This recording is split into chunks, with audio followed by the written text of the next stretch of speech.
I ran for politics out of frustration and effectively a desire, I guess, for Australia to regain its own sovereignty in a number of areas, whether it be, our own taxation sovereignty, monetary policy sovereignty. We over-rely on foreign capital, we over-rely on foreign manufacturing.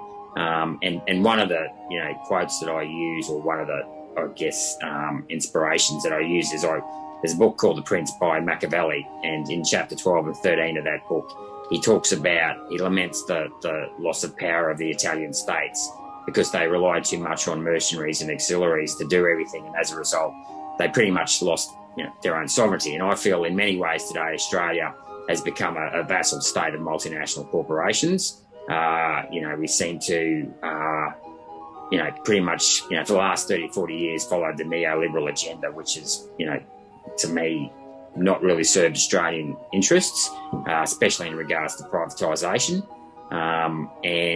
So long story short, that's, I guess, why I wanted to run for politics. But, if I could give a bit more of a high-level reason as well, I want to make sure our children get the same opportunities as our forefathers gave to us. The story of Australia, modern-day Australia, is an incredible one. Our pioneering forefathers made a lot of sacrifices to get Australia to where it is today. And number two, I want to make sure I stand up for Australians who stand up for themselves. We have to make sure that we always reward people, who go to work and put their nose to the grindstone every day. And number three, I want to make sure it's the role of government to provide essential services. In my view, we've outsourced we've sold all the infrastructure that provides essential services, especially state governments, but the federal governments, both parties, by the way, I'm not trying to be political here, have sold, infrastructure that provides essential services.